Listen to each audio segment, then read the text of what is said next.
So what I'm saying is that sometimes the suppression, this is what Freud would say, the complete suppression of this ability of men to just jack off, to be fantasize about a million different things, is also can be damaging. It places way too much pressure on one woman to satisfy every possible need that a man might have, and repression can lead to other bad things. Obviously, anger, frustration, acting out, all sorts of stuff like that. I'm thinking now, let's take a very specific case of a middle-aged married man, let's say he's in his mid-40s, who has sex with his wife maybe, if he's lucky, every other week or so. But most nights before he goes to bed, goes downstairs to the basement, jacks off to some, it takes him about 10 minutes. And goes back to bed. A sort of Randy Marsh situation from South Park. What's wrong? Isn't that just simply a way of coping? Isn't that actually simply a way in which our modern world can make a monogamous marriage less stressful and oppressive for a man? Well, I'd say first of all that porn is a very, very long way from being fair trade.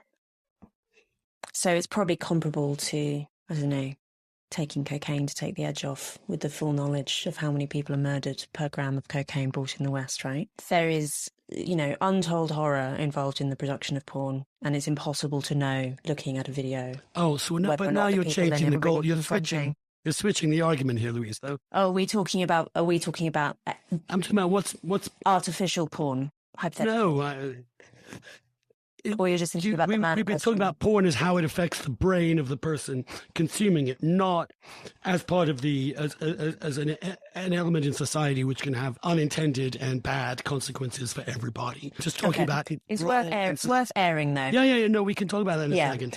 But I don't want to cut you off on Randy. I want you to have pity, some empathy for the middle-aged man who is no longer attracted to his wife.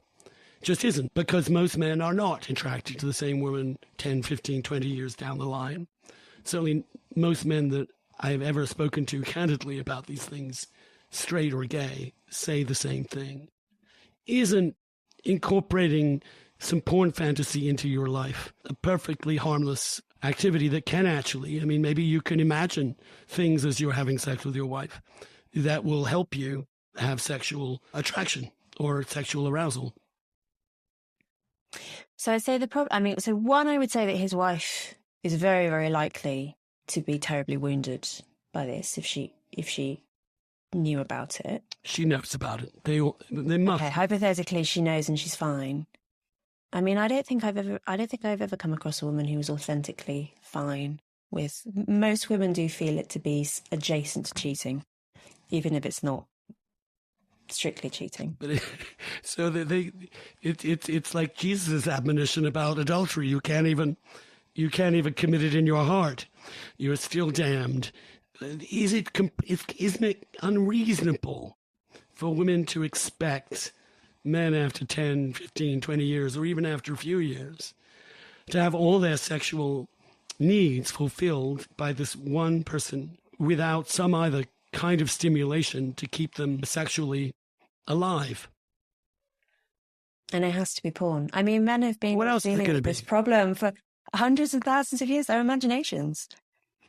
Why do we need this sophisticated, global industry funneling sexual fantasies into our... Okay, let's go back to me drawing my own idealized humans. Which people have always done, of course. The response that I get sometimes from this is people to say, well, what are you going to do? Ban, sexy murals in Pompeii? People have always been cooking up erotic fiction imagery of any kind, which is of course true, and I have no intention of going around kind of with my bucket of white paint. But the thing that troubles me is the way that this interacts with capitalism, and the way that this is a very small number of tech engineers, of owners of these platforms who have this extraordinary power to shape human sexuality worldwide.